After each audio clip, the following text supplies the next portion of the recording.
394. 3, Ah oui, c'est un beau. 4. Jésus-Christ est vivant, tressaillons d'espérance, pour le cœur repentant, voici la délivrance. Chantons, chantons, l'hymne nouveau, gloire au vainqueur, gloire à l'agneau. Jésus-Christ est vivant, Dieu visite la terre, c'est le soleil levant qui dans nous éclaire. Gloire à son nom, louange, honneur à Jésus-Christ, le grand vainqueur. Jésus-Christ est vivant, notre foi n'est pas vaine, du péché dégradant, il a brisé les chaînes. Chantons mon cœur, ta liberté, Jésus-Christ est ressuscité. Jésus vit désormais, qu'on l'aime et qu'on le craigne. C'est le prince de paix, bientôt viendra son règne. Règne éternel, de vérité, d'amour, de justice et bonté. Amen. Amen. Amen. Le 351.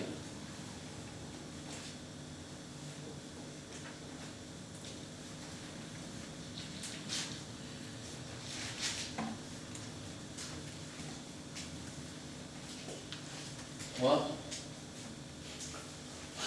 4.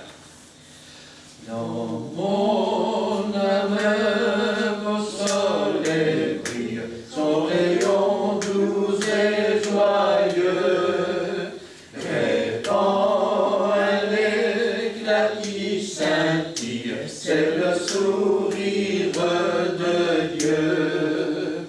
Oh, quel beau soleil dans mon âme, il resplendit, illuminant tout.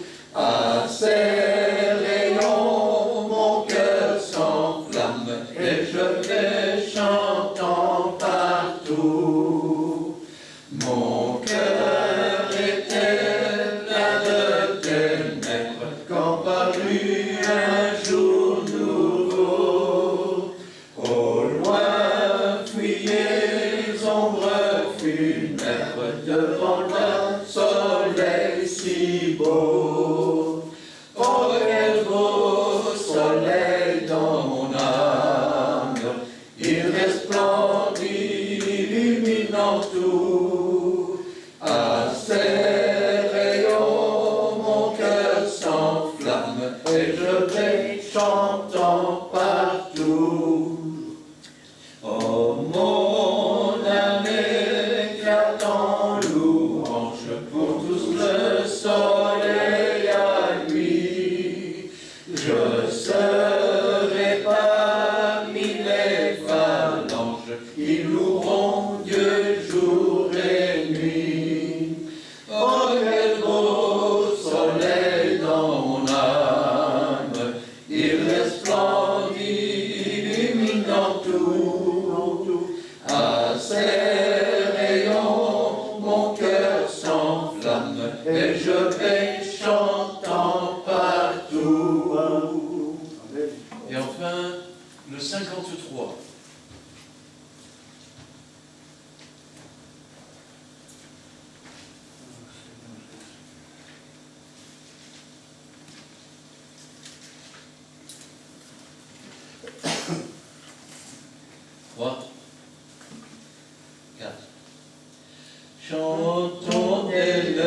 matin, Jésus sur le chemin saura bien nous garder. Pourquoi donc s'inquiéter s'il nous faut traverser les difficultés? Ô berger, donnons-les la foi fait triompher. Chantons dès le matin, Jésus sur le chemin saura bien nous garder. Pourquoi donc s'inquiéter s'il nous faut traverser les difficultés? Ô berger, donnons-les la foi fait triompher. Amen. Amen. Cet après-midi, j'aimerais bien se prendre la parole de Dieu avec vous dans le livre des psaumes.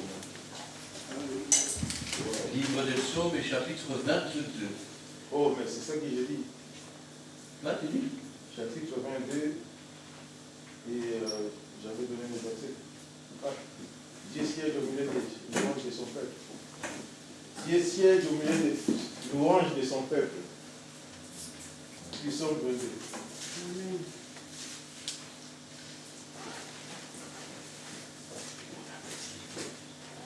Alors, la dernière fois, c'était dimanche dernier, non? La dernière. J'avais dit ça. Dimanche avant. Hein? Oui. J'avais dit ça. J'étais chez le frère Edo, j'avais parlé du chapitre 91. Oui. Alors, Ça restait dans la tête de Fidèle. le chapitre 91 est un chapitre un peu spécial, puisqu'il nous parle de celui qui repose à l'abri du Très-Haut. Et jusqu'au verset 9, la moitié du verset 9, le psalmiste parle, car tu es mon refuge, ô Éternel. Et puis, à partir de l'autre moitié, c'est la réponse. Tu fais du Très-Haut ta retraite, aucun malheur ne t'arrivera, aucun fléau ne t'approchera. Ça veut dire que quand nous louons le Seigneur, quand nous l'invoquons, le Seigneur peut très bien nous répondre et ça devient une conversation. Le psaume 22 est un psaume un petit peu spécial. Pourquoi? Parce qu'il est un psaume de révélation. On pourrait dire, le mot révélation signifie aussi apocalypse. Il y a beaucoup de gens, quand on dit le mot apocalypse, c'est immédiatement associé à la catastrophe. Le mot veut dire révélation. Donc on peut dire que c'est un chapitre apocalyptique. Et puis, Dieu agit d'une façon différente, et on va le voir. À partir du verset 1, ô chef des chantres survivent de l'aurore, psaume de David. Mon Dieu, pourquoi m'as-tu abandonné? T'éloignes-tu sans me secourir, sans écouter mes plaintes? Mon Dieu, je crie le jour, et tu ne réponds pas. La nuit, et je n'ai point de repos. Pourtant, tu es le Saint, tu sièges au milieu des louanges d'Israël. En toi se confiaient nos pères. Ils se confiaient et tu les délivrais. Ils criaient à toi et ils étaient sauvés. Ils se confiaient en toi, ils n'étaient point confus. Et moi, je suis un ver et non un homme, l'opprobre des hommes et le méprisé du peuple. Tous ceux qui me voient se moquent de moi. Ils ouvrent la bouche, secouent la tête. Recommande-toi à l'Éternel. L'Éternel le sauvera, il le délivrera puisqu'il l'aime. Oui, tu m'as fait sortir du sein maternel. Tu m'as mis en sûreté sur les mamelles de ma mère. Dès le sein maternel, j'ai été sous ta garde. Dès le ventre de ma mère, tu as été mon Dieu. Ne t'éloigne pas de moi quand la détresse est proche, quand personne ne vient à mon secours. De nombreux taureaux de Basan sont autour de moi. Des taureaux de Basan m'environnent. Ils ouvrent contre moi leur gueule semblable au lion qui déchire et rugit. Je suis comme de l'eau qui s'écoule et tous mes os se séparent. Mon cœur est comme de la cire, il se fond dans mes entrailles. Ma force se dessèche comme l'argile, et ma langue s'attache à mon palais. Tu me réduis à la poussière de la mort. Car des chiens m'environnent, une bande de scélérats autour de moi. Ils ont percé mes mains et mes pieds. Je pourrais compter tous mes os. Eux, ils observent, ils me regardent. Ils se partagent mes vêtements. Ils tirent au sort ma tunique. Et toi, Éternel, ne t'éloigne pas. Toi qui es ma force, viens en hâte à mon secours. Protège mon âme contre le glaive, ma vie contre le pouvoir des chiens. Sauve-moi de la gueule du lion, délivre-moi des cornes du buffle. Je publierai ton nom parmi mes frères. Je te célébrerai au milieu de l'assemblée. Vous qui craignez l'Éternel, louez-le. Vous tous, postérité de Jacob, glorifiez-le. Tremblez devant lui, vous tous, postérité d'Israël. Car il n'a ni mépris, ni dédain pour les peines du misérable, et ne lui cache point sa face. Mais il écoute quand il crie à Dieu. Alléluia. Tu seras dans la grande assemblée l'objet de mes louanges. J'accomplirai mes vœux en présence de ceux qui te craignent. Les malheureux mangeront et se rassasieront. Ceux qui cherchent l'Éternel le célébreront. Que votre cœur vive à toujours. Toutes les extrémités de la terre penseront à l'Éternel et se tourneront vers lui. Toutes les familles des nations se prosterneront devant ta face. Car à l'Éternel appartient le règne, il domine sur les nations. Tous les puissants de la terre mangeront et se prosterneront aussi. Devant lui s'inclineront tous ceux qui descendent dans la poussière, ceux qui ne peuvent conserver leur vie. La postérité le servira. On parlera du Seigneur à la génération future. Quand elle viendra, elle annoncera sa justice. Elle annoncera son œuvre au peuple nouveau-né. Amen. Amen. Si ce psaume est un peu spécial, c'est parce qu'ici, nous avons un dialogue inverse. C'est Dieu qui commence à parler. C'est-à-dire qu'il faut comprendre que David est un prophète, il n'est pas seulement un prophète.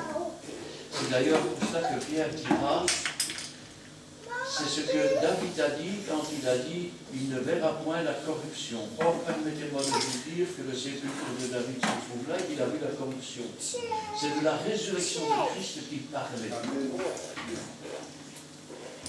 Il dira aussi, mon Seigneur a dit à mon Seigneur, assieds-toi à ma droite jusqu'à ce que je fasse de tes ennemis ton marché. Or, comment pourrait-il être fils de David s'il l'appelle Seigneur? Ici, nous avons, je vais dire, un David qui est là, probablement en prière. Et il assiste à quelque chose, car Dieu peut montrer les choses qui sont à venir, et dans tous les temps. C'est ainsi, par exemple, que, puisqu'on parlait de l'Apocalypse, Jean dit, je fus ravi au 3e ciel. Le premier étant celui qu'on voit, le deuxième l'espace, le troisième, on va dire, la dimension céleste. Et voilà ce qu'il voit. Dieu l'amène à voir les choses qui ne sont pas encore là et qui sont à venir. La première chose, c'est une personne. Une personne, tout simplement. Une personne qui crie. Mon Dieu, pourquoi m'as-tu abandonné? T'éloignes-tu sans me secourir, sans écouter mes plaintes? Ça ne ressemble pas à Dieu. Et quand Dieu pose une question, c'est souvent qu'il attend de nous une réponse. Alors, pourquoi Dieu n'entend-il pas ces plaintes? Pourquoi Dieu ne répond-il pas? Pourquoi doit-il subir tout cela? C'est afin que nous ne descendions pas dans le séjour des morts, où il y a des pleurs, des grincements de dents. Et s'il subit tout cela, c'est à cause de nos péchés. Certains pensent que les Juifs ont crucifié Jésus, d'autres pensent que les Romains ont crucifié Jésus. Mais Jésus a dit, je pourrais appeler une légion rouge. Ça veut dire qu'il donne sa vie. Et lui dit, je donne ma vie pour mes brebis. Amen. Personne ne me l'offre. Jésus a donné sa vie. Et la première phrase de ce psaume, qui a été écrit des siècles avant la naissance de Jésus, et que Jésus a prononcé lorsqu'il était sur la croix. Il a dit, parce que c'est une chose que je n'ai jamais bien compris, mais je vous dis quand même, quand on parle de l'hébreu, on parle la langue hébreuse. Et pourtant, Jésus parlait araméen. Il ne parlait pas hébreu. Et on remarque que quand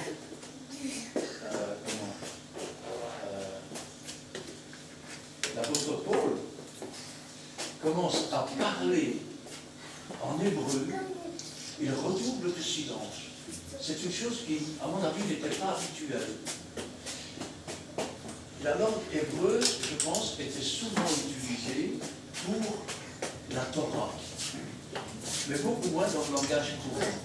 C'est ainsi que Jésus, sur la croix, dira « Eli, Eli, lama sabachthani » ou, dans un autre évangile, « Eloi, Eloi, lama sabachthani » Eli, Eli, lama sabachthani, c'est la langue que le Seigneur utilisait, ce qui signifie « Mon Dieu, pourquoi m'as-tu abandonné » Il était environ 3 heures de l'après-midi lorsque Jésus a crié ces paroles. Et si Dieu avait tourné les regards de lui, c'est parce qu'il était chargé de nos péchés, chargé de nos transgressions. Il payait le prix de notre rançon. Et Dieu ne pouvait plus s'approcher de lui. Non pas que lui ne fût pas saint, mais chargé des péchés, Dieu ne pouvait plus le regarder. Il devait l'abandonner à son sort.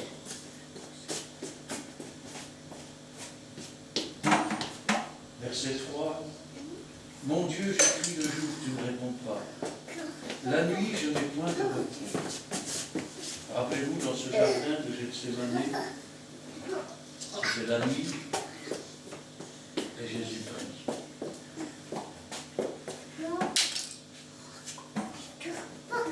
Père, s'il est possible, éloigne de moi cette coupe. Non pas toutefois ce que je veux, mais que la volonté soit faite. La coupe. C'est un beau mot, hein, ça. Lui devait boire la coupe de la souffrance pour que nous puissions dire ma coupe déborde. Et quand le Seigneur a bu cette coupe, ça veut dire qu'il a pris tous nos péchés, mais plus que cela, il s'est lui-même fait pécher. Sans péché, il s'est fait lui-même pécher.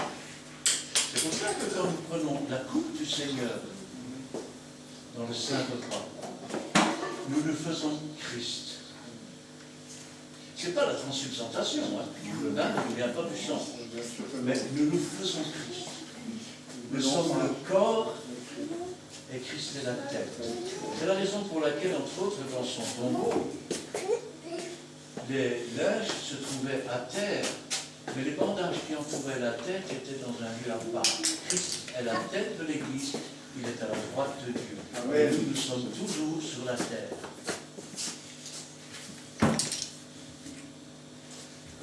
David voit cela.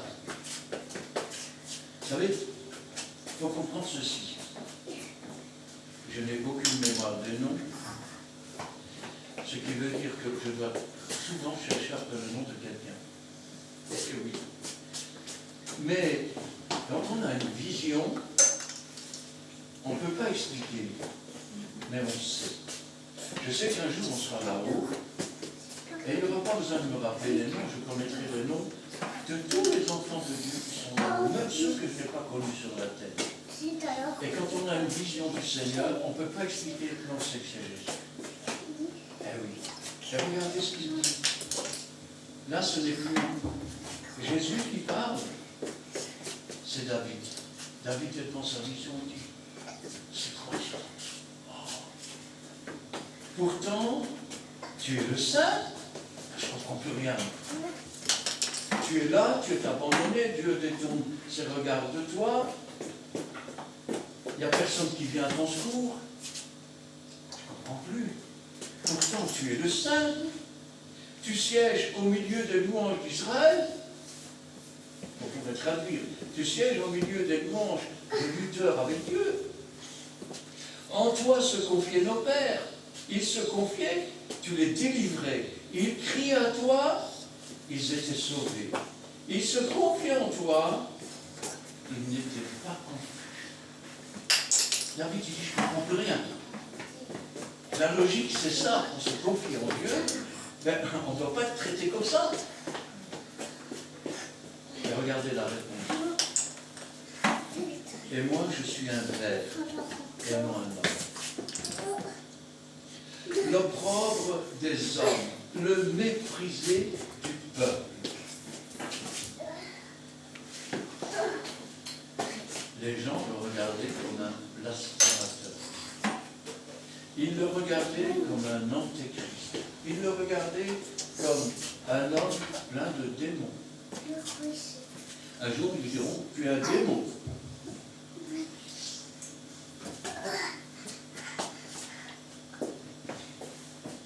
L'opprobre des hommes, le méprisé du peuple. Il est là sur cette croix tout nu. Bien que nous sommes des siècles avant la crucifixion, et que David voit ces choses. Rappelez-vous ce qu'il dira un jour. Abraham a vu mon jour et il s'en est réjoui. Or, Abraham vit encore des siècles avant David. Et là, David est en train de voir le jour de la crucifixion. Il est en train de voir le jour, on va dire, du grand pardon. Le jour où le sang innocent va couler, non plus pour couvrir les péchés, mais pour les effacer. Tous ceux qui me voient se moquent de moi. Quand on pense à la crucifixion, on pense souvent aux films, aux représentations qu'on a pu voir. Mais la réalité, c'est que Jésus était venu sur sa croix. Que les gens se moquaient de lui. C'était une honte. D'ailleurs, je vais vous dire un secret. Alors que je le sais. Et dans les premières églises, dans les premiers apôtres et autres, et les églises qui ont suivi au début, jamais on aurait mis une croix dans l'église. C'était un signe de malédiction. Il est marqué dans la Bible, malheur celui qui est, maudit est celui qui est pendu au bois. Alors, quand on parle de la malédiction et de celui qui est pendu au bois, il faut comprendre ceci. C'est que dans l'Ancien Testament, et là les témoins de Jéhovah ont raison, on était crucifié au poteau. Pendu au poteau. C'était une traverse. Mais quand les Romains sont arrivés, ils ont apporté une traverse pour faire une croix. Et les prisonniers ne portaient plus le poteau, mais ils portaient cette traverse. Elle s'appelait le putibulum. Et c'est ce putibulum qui est venu se rajouter et qui fait que la crucifixion, finalement, c'était une torture digne de l'invention des Asiatiques quand ils mettaient des pailles dans les ongles et qu'ils y mettaient le feu, digne de toutes les tortures possibles et imaginables. Un crucifié, il mourrait étouffé, il mourrait dans des souffrances atroces, parfois ça durait plusieurs jours. S'il avait été vraiment bien crucifié, là, au bout de quelques heures, il mourrait asphyxié. C'est un peu comme la guillotine. Hein. C'est quand on coupait avec la hache, si la hache était maligne, il fallait s'y prendre. si la hache était bien mise, la tête était coupée du premier coup. C'est vrai que les hommes n'ont jamais rien inventé qui... Hein? Tous ceux qui me voient se moquent de moi. Ils ouvrent la bouche, secouent la tête. Et David reprend la parole. Recommande-toi l'Éternel. L'Éternel le sauvera. Il le délivrera puisqu'il l'aime. Ça veut dire que nous avons ici une vision. D'un côté, nous voyons ce que Jésus subit. De l'autre côté, nous voyons l'étonnement du roi d'Israël, qui n'est autre finalement que son arrière-grand-père. Au moins dans la généalogie. Parce que je peux vous dire une chose. Ça, c'est une formule scientifique, si je puis parler comme ça. Il est vrai que son corps a été fabriqué dans le sein de Marie par le Saint-Esprit et qu'il est venu habiter dans ce corps. Mais le jour où on retrouvera réellement du sang de Jésus, je peux vous dire qu'il va lui manquer 24 chromosomes. Oui. Parce qu'il n'y aura que les chromosomes de la mère. Il n'y a pas de papa. Le Père, il est céleste.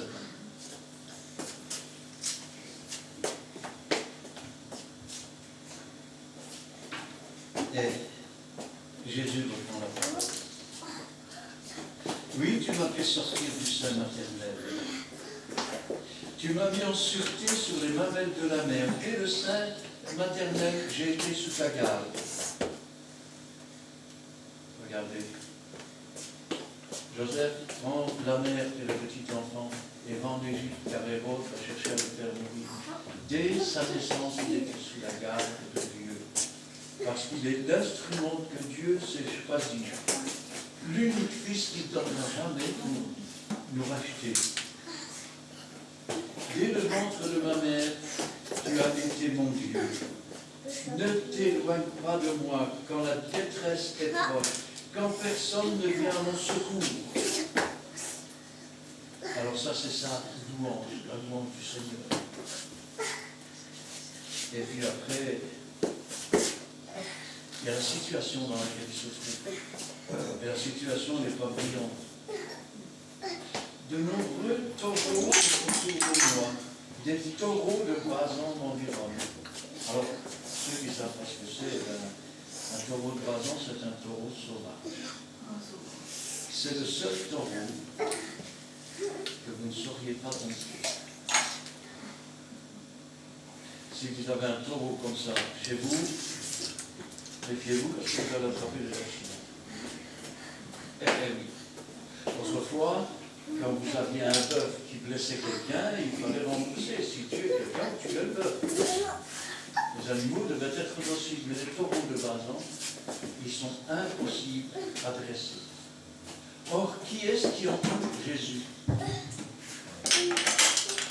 Les principaux sacrificateurs sont entourés.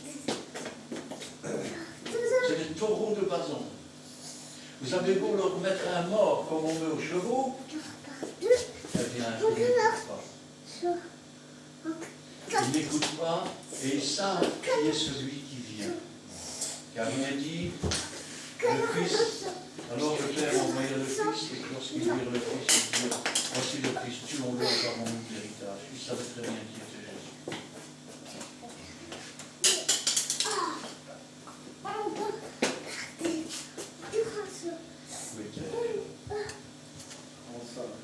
Ah oui, verset 14.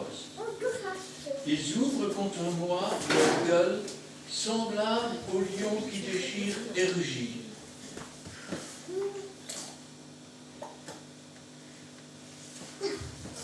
Lui qui a sauvé les autres ne peut pas sauver lui-même. Descends ta croix si tu es le Fils de Dieu. Ce ne sont plus des gens qui parlent, mais derrière c'est la bête. C'est le diable en quelque sorte, au travers des démons qui sont là au pied de la croix. Pourquoi? Et pourquoi disent-ils ça? Parce que j'ai vu, ils criaient tous crucifix.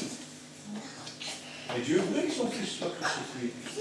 Et Jésus voulait être crucifié. C'est la seule fois, je pense, dans toute l'histoire du monde, depuis le péché, où Dieu, le diable, les démons, les anges, le Christ, étaient tous d'accord sur une chose, la crucifié.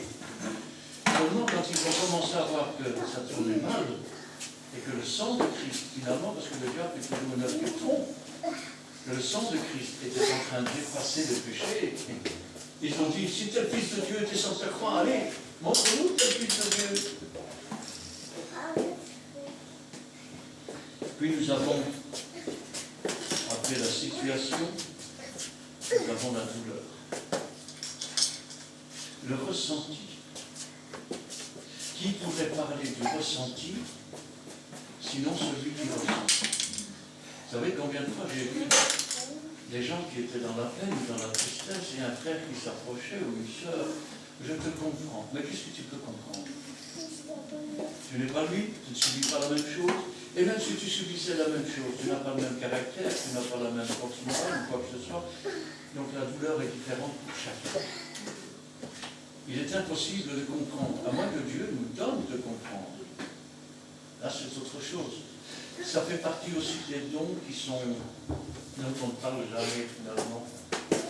Vous approchez d'une personne et d'un seul coup, vous ressentez toute sa souffrance, toute sa douleur, au point que des larmes coulent de vos yeux. Et là, c'est bien parce que là, vous pouvez, au lieu de s'approcher en totale indifférence, je te comprends, tu sais. Vous savez, on pourrait nous dire, tu ne comprends rien du tout. Et c'était quoi? Parlons de ces douleurs maintenant. Je suis comme de l'eau qui s'écoule. Tous mes os se séparent. Je vais le traduire autrement. Et j'ai l'impression de devenir tout flasque. J'ai l'impression d'être écartelé. Carrément, écartelé. Mon cœur est comme de la cire qui se fond dans mes entrailles. Je me sens très mal. J'ai mal à la poitrine. J'ai mes voyous qui commencent à tourner, j'ai des envies de vomir, j'ai des nausées, j'ai des douleurs. Vous savez que la douleur finit parfois par provoquer des symptômes. Ma force se dessèche comme l'argile. Je suis arrivé à un point.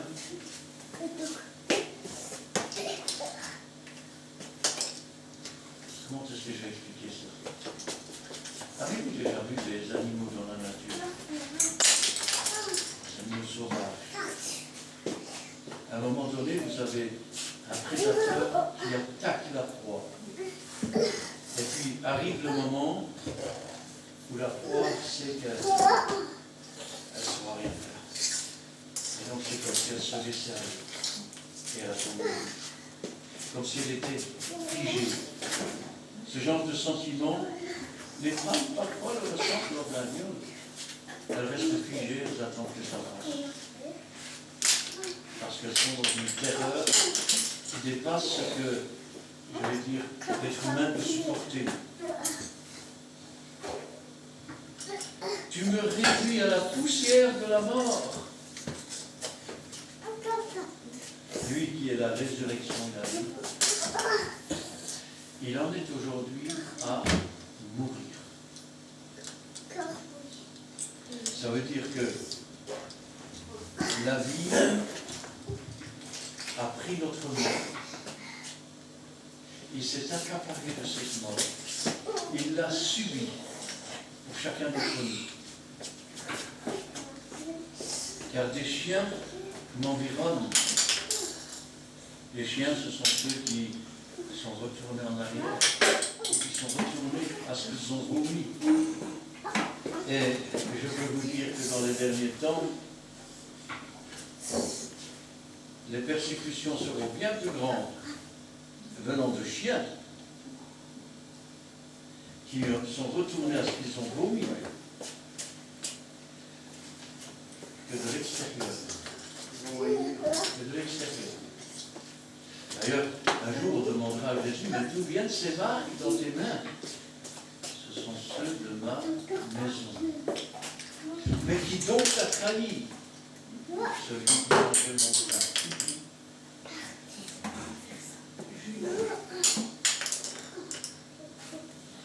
Il y a des chiens m'environnent, une bande de scélérats rôde autour de moi. Maintenant, il raconte ce qu'ils lui ont fait. Ils ont percé mes mains et mes pieds. Je pourrais compter tous mes os. Ça veut dire qu'il n'y a pas une partie de son corps où il ne souffre pas. Il souffre de ses mains, de ses doigts, de ses avant-bras, de ses bras, de ses épaules, de sa nuque, de sa tête, de ses jambes, de ses pieds, de son ventre, de son cœur. Eux, ils observent, ils me regardent. Vous savez, si maintenant vous commencez à partager un héritage avant que la personne ne meure, ça s'appelle du vol. Donc, bien sûr, si la personne partage l'héritage, vous êtes libre de faire ce que vous voulez avec vos biens, là, oui, c'est une donation. Mais là, il est vivant. Il voit, et il voit, il le regarde. Et qu'est-ce qu'ils font? Il n'est même pas encore mort, ils sont en train de se partager ses vêtements. Ils sont en train de tirer sa tunique au sort. C'est un peu comme si, imaginez, je connais le cas d'une sœur qui a eu la blague, elle avait été trop confiance à des gens. Quand on devient vieux, souvent c'est comme ça. Femme de ménage est venue, elle a commencé par faire le ménage. Ah mais vous savez, ma belle-fille, elle fait la coiffeuse, on dit, donc je peux venir la sœur, la belle-fille. Ah mais mon fils, il fait bien le jardin, elle fait venir le fils pour faire le jardin. Ah mais mon mari fait bien le travail. Et pour finir, cette femme qui était bien, qui avait une maison et tout, eh ben, elle s'est retrouvée dans des difficultés financières. Et puis après, comme elle était malade, et ils le savaient bien, ces gens qu'elle était malade et qu'elle était condamnée, eh bien, au moment où elle a été à l'hôpital, parce que comme elle avait un cancer une fois, de temps en temps, elle perdait un peu la boule, mais après, ça allait mieux. Eh bien, ils l'ont fait mettre au... Du moins, ils avaient préparé pour la faire mettre au... Et je me rappellerai toujours du regard de cette sœur, à qui j'avais dit, mets-toi en fille, parce que elle me regarde et elle me dit, ils m'ont tout pris, j'ai plus rien, je ne peux même pas retourner chez moi. Et si celle-là, ils ont tout pris, il ne pourra même pas descendre de la croix, il va mourir, c'est fini. Il est encore vivant pendant qu'on lui prend tout ce qui est à lui. On vient vous donner votre reste, vous êtes déjà prête à vous battre. Oui.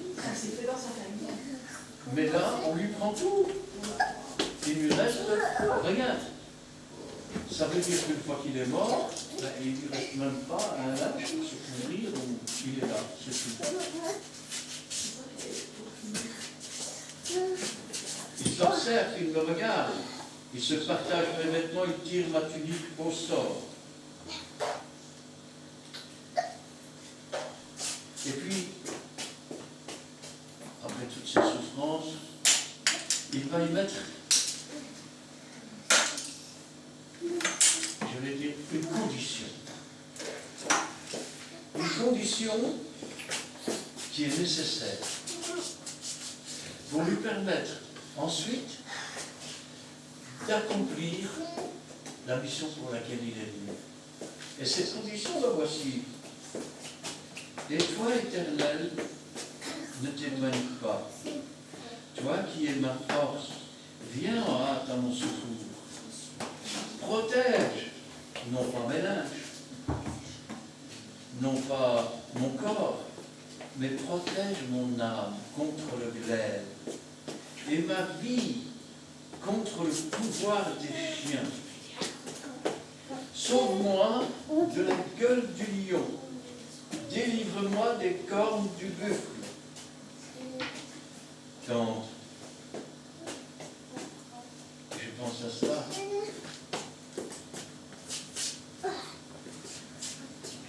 il ne prie pas autrement. Et la Bible nous enseigne, ne craignez pas ceux qui tuent le corps et ne peuvent rien après. Craignez ceux qui ont le pouvoir de tuer le corps et de tuer l'âme. Ici, il prie pour son âme. Il prie pour l'essence de sa vie. Il en a besoin, c'est la condition aussi pour la résurrection. Même chose. Si maintenant vous souillez votre âme, eh bien, salaire du péché, c'est toujours la mort. Je dirais, on peut la laver. Oui, mais attention, parce que ça ne se lave pas indéfiniment. Ça veut dire que avec Dieu, c'est pas comme chez les catholiques où il va confesser. Bénissez-moi mon Père parce que j'ai péché. Déjà ça je ne comprends pas, parce que bénir parce que tu as péché. J'aurais plutôt dit bénissez-moi mon Père parce que je me repens. Mais encore faudrait-il que ce soit mon Père céleste. Parce que qui a le pouvoir de pardonner les péchés? Pas les hommes. Hein? Alors, protège mon âme contre le glaive, ma vie contre le pouvoir des chiens. Sauve-moi de la gueule du lion, délivre-moi des cornes du buffle. Si cette condition est accomplie, et elle est accomplie, puisque son âme a été préservée, sa vie a été préservée, rendu mort quant à la chair, vivant quant à l'esprit. Et les cornes du buffle, c'est des fois du buffle. Tout à fait de son âge. Quand tu promènes un bœuf, Oui. il faut faire attention à ses cornes. Il peut le cogner, Même pas. Tu passes trop près d'un mur, il vient mettre sa tête, c'est fini. Hein? Il faut savoir qu'un bœuf qui est en colère, une camionette comme la mienne, il va la tourner. Hein? Parce qu'on ne parle pas des vaches et des taureaux, hein, on parle d'un bœuf. Hein? Et les bœufs là-bas, c'est des bœufs avec des cornes. Plus grosses que les cornes de bif. Bif. Alors, la condition étant remplie, regardez ce qu'il dit. Je publierai ton nom parmi mes frères. Amen. Jésus dit, je publierai ton nom parmi mes frères. Remarquez la terminologie qu'il prend, je publierai. Là où 2 ou 3 sont assemblés en mon nom, je suis au milieu d'eux. Je suis avec vous tous les jours jusqu'à la fin du monde. Et je publierai ton nom, le nom de l'Éternel, parmi mes frères.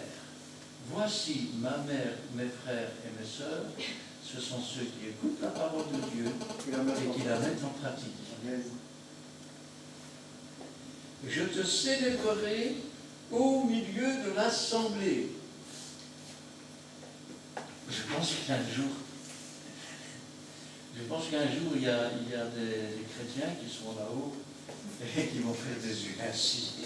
Vous savez pourquoi? Parce que parfois, ils sont dans l'assemblée assis.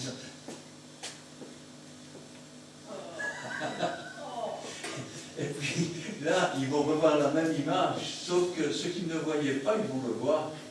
Ils vont voir les anges, ils vont voir Jésus au milieu de l'assemblée qui est debout, et ils vont dire, t'étais là, Seigneur?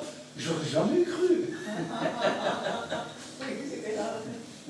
Jésus a dit, je suis avec vous, pas un jour sur deux, pas quand ça m'arrange, tous les jours jusqu'à la fin du monde. Je te célébrerai au milieu de l'assemblée. David reprend la parole. Vous qui craignez l'Éternel, louez-le. Devant la louange l'ennemi s'enfuit. s'enfuit. Vous tous, postérité des menteurs, des trompeurs, des supplanteurs, glorifiez-le, tremblez devant lui, vous tous, postérité des lutteurs avec Dieu. Donc, déjà même dans ces conseils, on va dire, de David, nous voyons une chose, c'est que nous sommes la postérité des menteurs, des trompeurs, des supplanteurs. Wow. Eh bien, tournons-nous vers Dieu, quels que soient nos ancêtres. Et puis, vous tous, qui êtes la postérité de ceux qui luttent avec Dieu, ne dites pas, papa est chrétien, donc ça va. Tournez-vous vers Dieu aussi. Amen. Parce qu'on n'est pas chrétien, parce que papa ou maman sont chrétiens. Ah oui. Tremblez devant lui, vous tous, postérité d'Israël. Car il n'a ni mépris, ni dédain pour les peines du misérable. Et il ne lui cache pas sa face. Mais il l'écoute quand il crie à lui. Quand un malheureux crie, l'Éternel entend et il le délivre de ses tourments. Tu seras dans la grande assemblée l'objet de mes louanges. Et là, c'est le Seigneur qui reprend. J'accomplirai mes vœux en présence de ceux qui me craignent. Quel était le vœu du Seigneur? De nous sauver, de nous délivrer. Et son désir, c'est d'être avec nous tous les jours. Amen. C'est d'être avec nous tous les jours. J'accomplirai mes vœux en présence de ceux qui me craignent. Vous savez, ce genre de phrase, elle a été interprétée au fil des siècles. Hein. Alors, prenons l'exemple du temps de l'Inquisition. Craignez Dieu, sa fureur, attention, vous allez être punis. Ah oui, il faisait peur aux gens comme ça. Explique c'est quoi l'Inquisition? Ah, l'Inquisition. Eh bien, c'est quand les prêtres catholiques avaient quasiment tout pouvoir. C'est-à-dire qu'ils avaient le pouvoir même parfois de démettre des rois ou autres. Et si vous aviez le malheur d'avoir une Bible chez vous, on venait la chercher, on la brûlait, vous n'aviez rien à dire. Et si vous étiez maintenant un protestant et que vous disiez non, moi je ne veux pas adorer les postures, on vous torturait jusqu'à ce que vous avouiez être de Satan. Et ensuite, soit on vous mettait sur un bûcher, soit on vous faisait subir le supplice de l'eau, qui consiste à être sur une espèce de balancement assis sur une chaise, et puis en haut, et puis retiré, et puis plongé. Soit on prenait avec des pinces, on vous tordait les doigts, soit on vous attachait entre 4 chevaux, on vous écartelait, ou alors avec on vous écrasait les pieds avec des espèces d'étaux. Enfin, tout était bon, quoi. On marquait au fer rouge. Et le supplice public était encore plus terrible. Vous étiez attaché sur une roue, vous étiez d'abord frappé si vous ne vouliez pas avouer, et ensuite on vous ouvrait le ventre, on tirait vos voyous comme ça. Et il faut avouer que c'est l'Église catholique qui a fait l'Inquisition. Oui, Enfin, bref. Enfin, pour le C'était pas bon. Non. J'étais à quel ouest? Quelle verset j'étais? Presque à la fin. Non. non, Verset, lui suivant 26. J'accomplirai mes vœux. Ah oui. J'accomplirai mes vœux à la présence de ceux qui te craignent. Hein? C'est quoi craindre Dieu? Eh bien, imaginons que vous soyez amoureux ou amoureuse. Non pas du même sexe, parce que ça c'est autorisé dans la Bible. Vous faites tout pour plaire à celui ou à celle que vous aimez. Si vous faites quelque chose qui lui déplaît, vous éprouvez de la tristesse. Mais ça, c'est la vie du chrétien. Mettre Jésus et Dieu au-dessus de tout, craindre de faire des choses qui pourraient attrister le Saint-Esprit, qui pourraient résister au Saint-Esprit, et craindre finalement de déplaire à Dieu. Les malheureux mangeront et se rassasieront.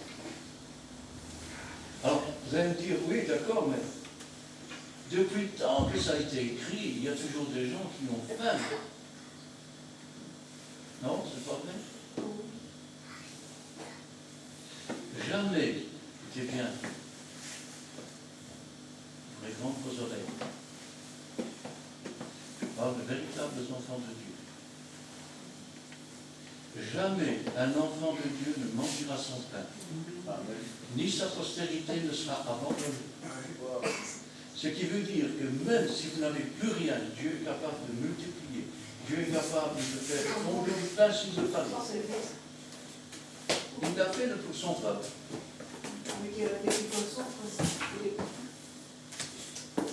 Les malheureux mangeront et se rassasieront. On ne parle pas seulement de nourriture ici. Quand on est malheureux, c'est pourquoi? Parce qu'il nous manque quelque chose. On cherche quelque chose. Mais à partir du moment où on a rencontré le Seigneur, c'est lui qui remplit notre âme, notre cœur. Et là, nous sommes rassasiés. C'est aussi ce que disait, il dira au chapitre 23, ma coupe déborde. Le mot coupe était souvent employé. La coupe de douleur, la coupe de joie, la coupe de souffrance.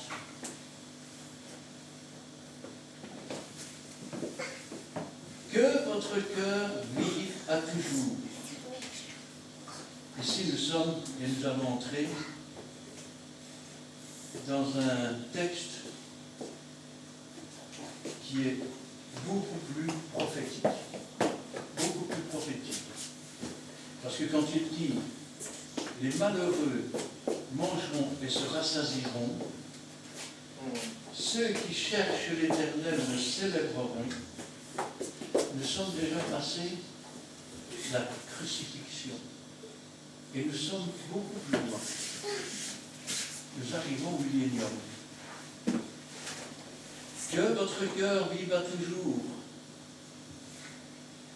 Pour vivre à toujours, il faut être ressuscité, non?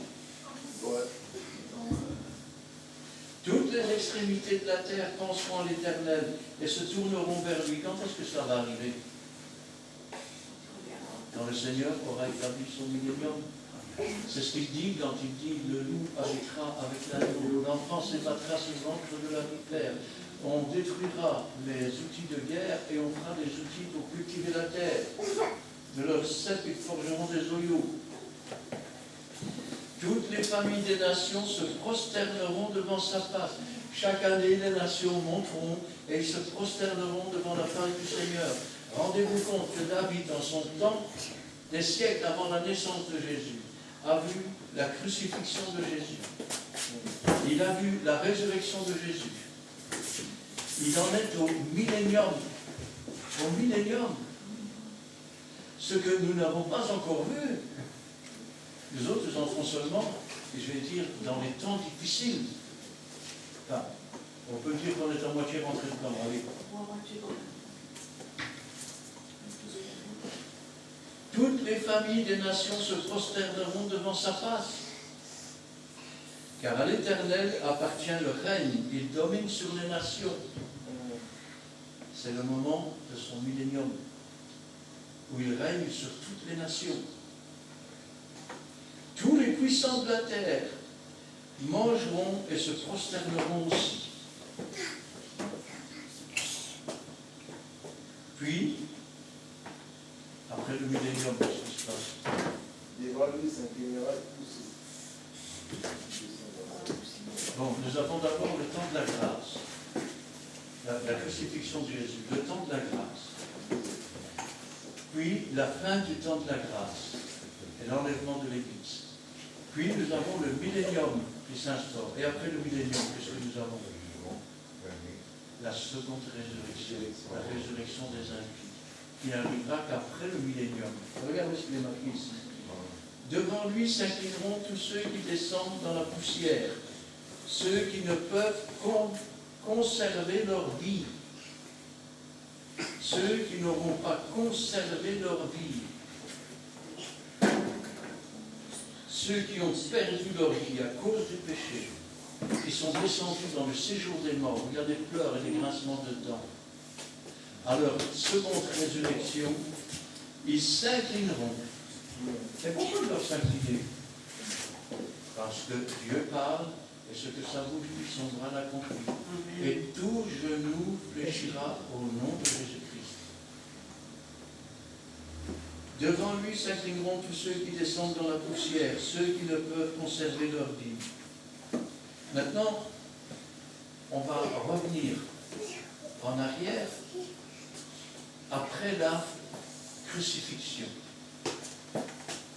Et après la crucifixion, mais qu'est-ce qu'il y a? Il y a le temps de la grâce. Le temps de la grâce, c'est ce que nous vivons maintenant. La postérité le servira. Qu'est-ce que vous faites aujourd'hui? Vous servez Dieu. On parlera du Seigneur à la génération future. Rendez-vous compte, il y a 2000 ans de cela, à Bethléem, à Jérusalem, sur le mont du Calvaire, mont du Crâne. Eh bien, un homme qui n'était pas riche, non, c'est pas riche du tout, semblable à celui dont on détourne le regard, meurt. Et des siècles avant sa mort, le roi David reçoit cette prophétie. Bien qu'il ait été homme de douleur, semblable à celui dont on détourne le regard, on en parlera aux générations suivantes. Et 2000 ans plus tard, je suis devant vous, je vous en parle. 2000 ans après la crucifixion, comptant pour plusieurs siècles avant la crucifixion, quand ce texte a été écrit. La postérité le servira. On parlera du Seigneur à la génération future, quand elle viendra, et elle annoncera non plus la loi, elle annoncera la justice. On pourrait dire autrement. Elle annoncera la justification des hommes par le sang qui a coulé sur ce calvaire, par ses mains, ses pieds percés. Amen. Elle annoncera son œuvre à qui? Au peuple nouveau-né. Rappelez-vous ce docteur de la loi qui est venu de nuit. Il est venu de nuit en cachette pour pas qu'on le voit. Il s'appelait Nicodème. Il y en avait un autre qui était disciple en cachette. C'est d'ailleurs les deux qui, après la crucifixion de Jésus, vont aller demander le corps de Jésus. Et Jésus va lui dire, si tu ne nais de nouveau, tu ne peux voir le royaume des cieux. Il lui va dire, attends, je dois naître, je suis avancé en âge, comment tu veux que je retourne dans le sein de ma mère et que je naisse de nouveau? Et Jésus lui dira, tu es docteur de la loi et tu ne connais pas ces choses? Là, je ne sais pas dire, c'est trop long. C'est Jean 3, 6. Ah oui, Jean chapitre 3. Mais il y eut un homme nommé Nicodème, il vint à lui de nuit. Voilà, c'est ça la prédication de Joël. Il a tout dit. Deuxième question apparue. La postérité le servira. On parlera du Seigneur à la génération future quand elle viendra. Elle annoncera sa justice. Elle annoncera son œuvre au peuple nouveau-né. Si tu ne nais de nouveau, eh bien c'est important. C'est ce que le Seigneur lui a dit. Si tu ne nais de nouveau, tu ne peux pas voir le royaume des cieux. Ça veut dire que tu peux essayer tant que tu veux, tu es un aveugle. Mais alors, le voir, ce n'est pas suffisant. Si tu ne nais d'eau et d'esprit, tu ne peux pas entrer dans le royaume. Ce qui veut dire que quelqu'un qui est né de nouveau, il peut voir l'œuvre de Dieu, mais il ne peut pas entrer dans les lieux célestes et s'asseoir avec Christ. Celui qui est né d'eau et d'esprit entre dans les lieux célestes et s'assoit avec Christ. Amen. Ça vous fait. Il y a surtout le psaume 22. Il faut savoir que le chiffre 22, dans l'alphabet hébraïque, il y a que 22 lettres. Donc la 22e lettre, c'est le Vav. signe à croix.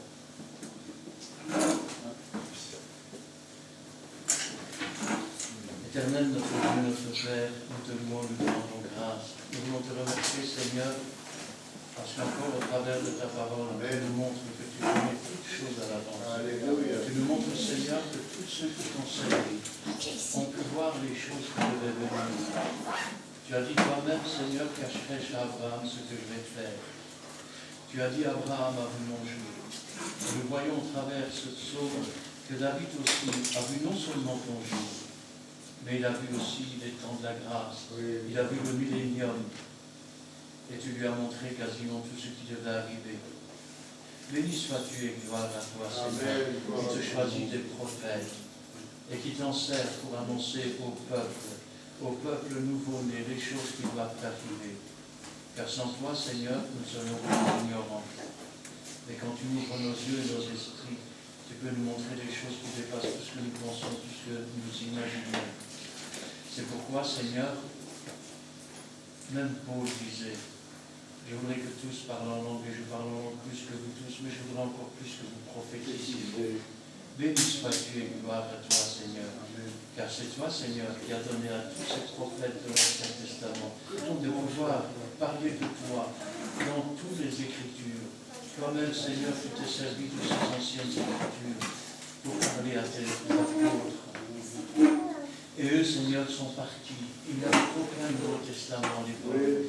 Et ils ne parlaient que de ton Ancien Testament, que de tes psaumes, que des proverbes, que des anciens prophètes comme Jérémie, comme Moïse, comme Abraham, Isaac, Jacob, Joseph. Béni sois-tu et gloire à toi, Seigneur. Je me rappelle encore, Seigneur, comment Joseph lui-même avait donné des ordres pour sa sépulture, parce qu'il savait qu'un jour le peuple sortirait d'Égypte, et qu'ainsi il pourrait être enterré auprès de son père et de sa grand-mère et de sa mère. Béni sois-tu et gloire à toi, Seigneur, parce que tu es le même hier, aujourd'hui, éternellement.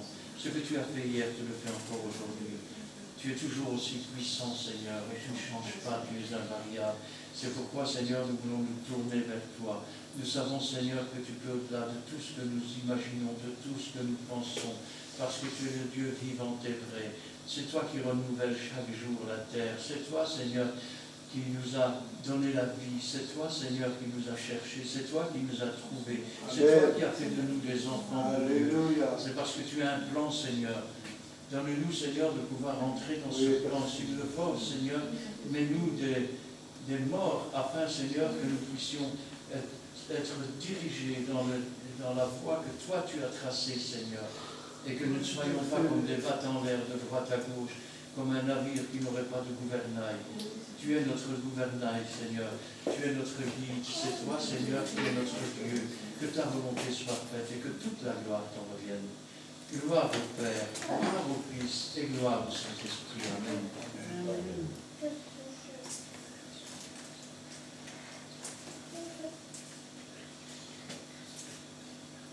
Merci Seigneur pour ta présence, pour ton amour Seigneur, ta sainte parole que tu nous as adressée aujourd'hui par la bouche de ton serviteur. Donne-nous Seigneur de ne pas être indifférent vers toi. Toi Seigneur qui nous montre le chemin à suivre Seigneur, qui nous tient dans ta main puissante, qui guide nos pas dans tes empreintes. Donne-nous Seigneur d'avoir des oreilles grandes ouvertes, des yeux ouverts, notre bouche ouverte, notre cœur grand ouvert, afin de recevoir entièrement cette parole, de l'accepter, de la méditer, mais surtout de la mettre en pratique comme nous voulons.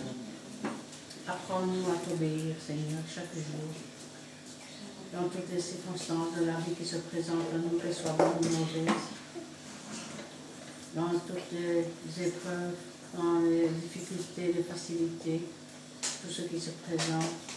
Nous savons que Dieu est du ciel, tu vois tout, tu sais tout.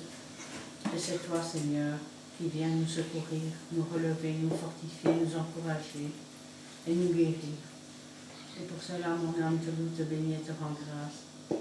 Je te remercie, Seigneur, de tout ce que tu fais, Seigneur, chaque jour, à chaque instant, pour chacun de nous, pour les choses que nous voyons et celles que nous ne voyons pas. car nous savons que tu es un tendre Père, qui nous aime tous d'un amour éternel, et tu veux ce qu'il y a de meilleur pour chacun de nous. Apprends-nous à nous humilier devant toi, Seigneur, à nous sanctifier davantage jour après jour, afin, Seigneur, de marcher de mieux en mieux, Seigneur, sur le chemin que tu as tracé pour chacun de nous. Non pas, Seigneur, pour nous glorifier, mais pour glorifier ton beau et divin nom, Seigneur. Car sur la croix du Calvaire, tu as tout accompli. C'est toi, Seigneur, qui as tout fait pour nous, Seigneur. Donne-nous de te rendre tous les honneurs qui te sont dus, Seigneur, car tu es tout pour nous, Seigneur. C'est toi, Seigneur, qui nous a délivrés de l'esclavage, qui nous a rendus libres. C'est toi, Seigneur, qui nous a lavés, sauvés dans le sang de l'agneau. C'est toi, Seigneur, qui nous a appelés enfants de Dieu. Ce don merveilleux, Seigneur, de faire partie de ta famille, Seigneur. Oui, Seigneur, tiens-nous tous, Seigneur, dans ta main puissante, car nous t'aimons, Seigneur, et nous voulons faire ta volonté, Seigneur. Pardonne-nous nos péchés, nos iniquités, nos manquements. Oui, Éternel. Pardonne-nous, Seigneur, de ce qu'on aurait pu faire et qu'on n'a pas fait. Pardonne-nous, Seigneur, de tout ce qui te déplaît en nous, Seigneur. Et nous avons besoin que la puissance de ton Saint-Esprit, Seigneur, nous sanctifie, Seigneur, nous purifie, Seigneur. Qui brûle en nous, Seigneur, tout ce qui te déplaît, Seigneur. Afin, Seigneur, de marcher comme tu le désires, Seigneur. Merci, Seigneur, pour ton amour immense envers nous, ta bonté de chaque jour, ta miséricorde et ta compassion. Merci, Seigneur, car nous savons, Seigneur, que tu vas agir, Seigneur, dans toutes les prières qui montent au trône de ta grâce, Seigneur. Tu n'es pas sourd, tu entends tout, Seigneur. Alléluia. Et tu réponds, Seigneur, comme tu le désires et quand tu le veux, Seigneur. Oui, Seigneur, reçois, Seigneur, favorablement, Seigneur, nos prières, comme un doux parfum qui monte jusqu'à ton trône, Seigneur, afin que nous puissions, Seigneur, être dans tes voies, Seigneur, et que tu puisses, Seigneur, agir, Seigneur, comme tu le désires, Seigneur. Je te remets, Seigneur, chacun de nous ici présent, chaque famille représentée ici, Seigneur, les enfants aussi, Seigneur, mais interviens aussi, Seigneur, pour ceux qui n'ont pas voulu se joindre à nous, tous les malades, Seigneur. Je ne les cite pas, Seigneur, mais toi tu connais chaque nom, chaque personne, Seigneur. Car si j'oublie quelqu'un, toi tu n'oublies personne, Seigneur. Oui, Seigneur. Interviens, Seigneur, puissamment, Seigneur. Et gloire te soit rendue, Seigneur, dans le bon nom de Jésus, Seigneur. Amen. Te louons, nous te remercions pour ta parole, Seigneur, qui a été une parole forte et puissante. Car tout est accompli. Tu nous rappelles au travers de ce psaume 22 que tu connais le passé, le présent et le futur. Que tu es le Dieu de toutes choses. C'est toi le Créateur. C'est toi qui vis d'éternité en éternité. Tu es le même aujourd'hui, tu es le même hier aujourd'hui, tu ne changes pas de celui qui est, qui était et qui vient. Alors prépare-nous, Seigneur, à cet avènement. Quand tu viens, prépare-nous, façonne-nous. Parle-nous comme tu as parlé à David, comme David a parlé de Jésus. Parle-nous, Seigneur, parce que nous avons besoin d'entendre, Seigneur, ton esprit qui vient de ton trône, ton esprit qui vient de la Sainte Sion, afin de nous corriger, afin de nous, Seigneur, de nous façonner à l'image de Jésus. Seigneur, nous avons besoin de ces choses, qui que nous soyons dans ta maison. Seigneur, viens nous unir, viens nous rassembler, viens, Seigneur, nous donner cette force qui vient de nous, cette force qui vient de ton esprit, cette force qui vient, Seigneur, de tes plaies, Seigneur. Car quand nous n'allons pas, Seigneur, tu te lèves devant la face de notre Père et tu montres, Seigneur, tes plaies, tu montres ton corps qui a été troué, Seigneur, pour nous, et tu le fais encore chaque jour pour nous. Alors ce soir, nous te disons merci. Ce soir, nous ne méritons rien, Seigneur. Tu as tout mérité à la croix. Et combien, Seigneur, tu as dû, Père éternel, tu as dû détourner la face de ton Fils quand il était sur la croix. Tu as dû le détourner, le laisser entre les mains, Seigneur, aux méchants, des chiens. Combien souvent, Seigneur, dans nos épreuves, tu nous laisses parmi les méchants et les chiens, pour que nous puissions comprendre la hauteur, la profondeur, la largeur et la longueur de ton amour. Apprends-nous, Seigneur, à courir pour remporter le fruit, à courir pour remporter le fruit, pour recevoir non pas une couronne corruptible, mais la couronne incorruptible. Apprends-nous ces choses, à ne plus compter sur nous, à ne plus compter sur nos traditions, sur notre nationalité, sur la couleur de notre peau, mais à ne compter que sur ton esprit et ta parole, Seigneur. Car tu es la vérité. Tu connais tout, tu sais tout, tu vois tout. Tu as parlé à David au travers de ce psaume. Seigneur, déjà, tu préparais non seulement le passé, le présent et le futur, et tu préparais, Seigneur, notre avenir à nous devant ta face. Combien nous te louons pour ces choses, combien nous te rendons grâce, combien nous te disons merci, combien, Seigneur, nous sommes bien souvent, Seigneur, à la recherche des choses qui ne t'appartiennent pas. Apprends-nous à avoir les yeux fixés sur toi, le chef et le consommateur de notre foi. Apprends-nous à ne qu'à écouter et à faire ta volonté. Apprends-nous pour que nous puissions marcher dans le beau combat de la foi. Apprends-nous à réfléchir, à analyser, à écouter.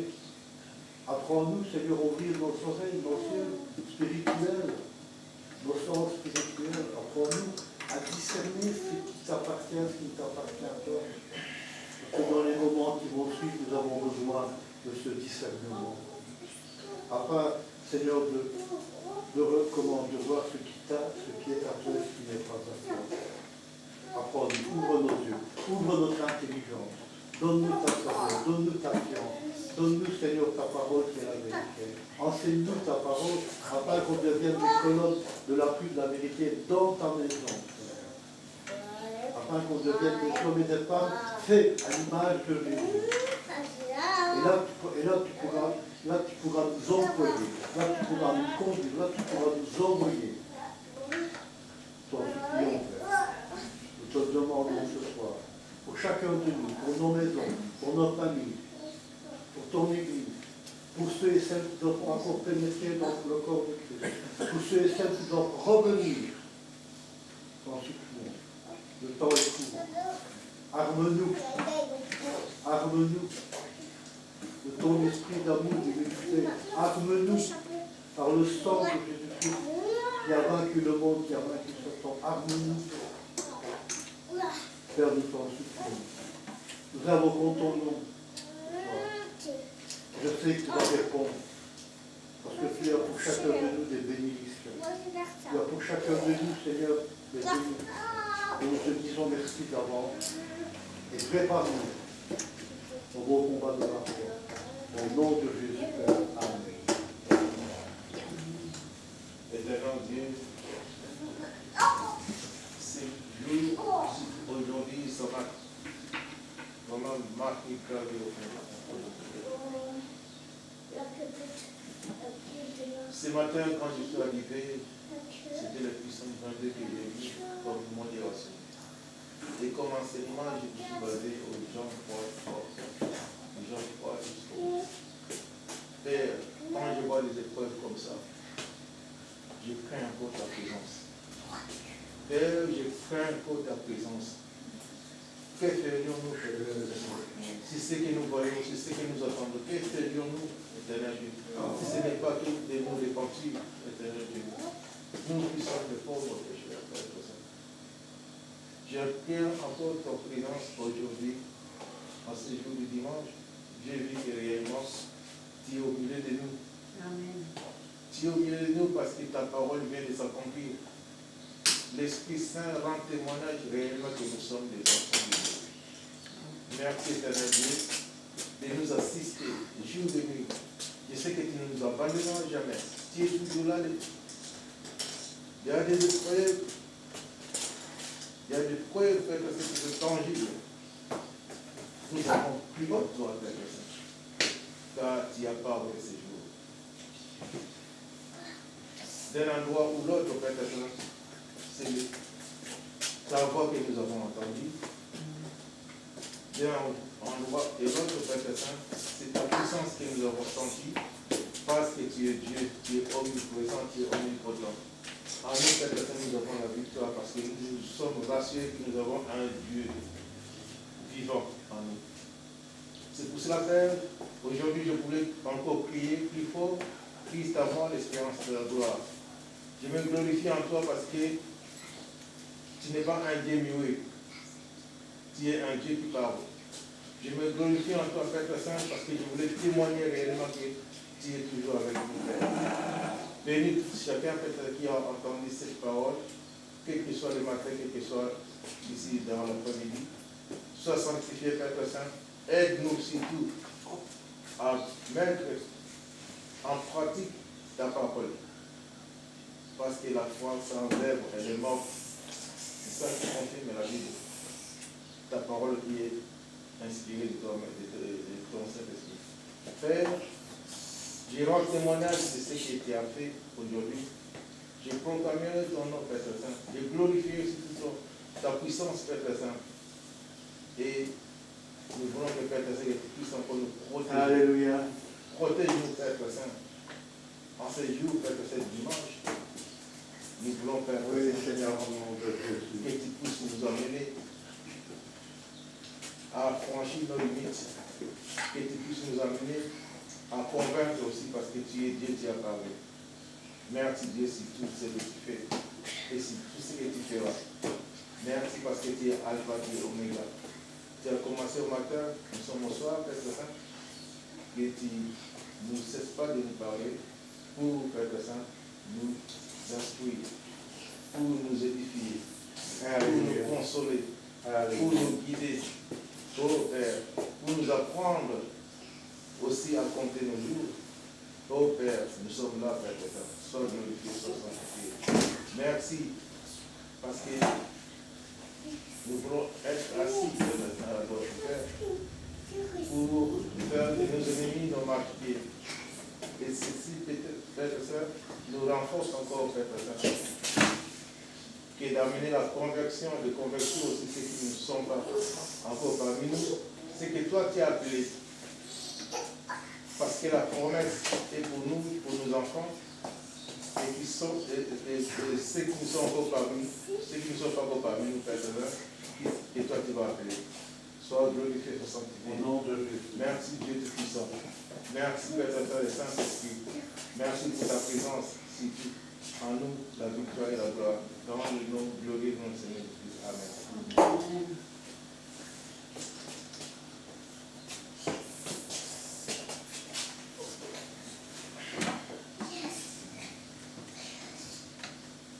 Amen. Amen. Amen. Eh bien, nous pouvons terminer avec le cantique numéro 109. Le 109 pour un 109.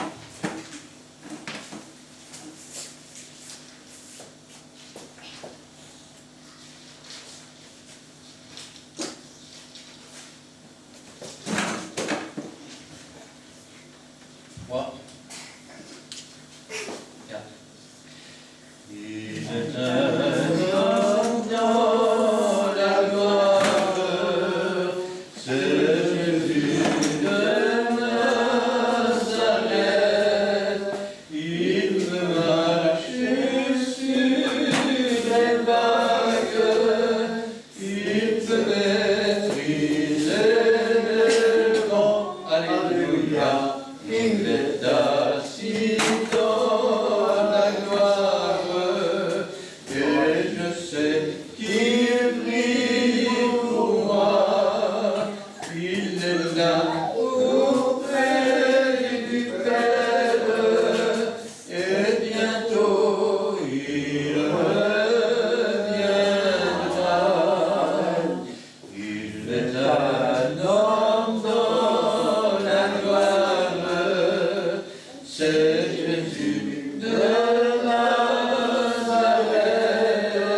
l'Éternel te bénisse et qu'il te garde.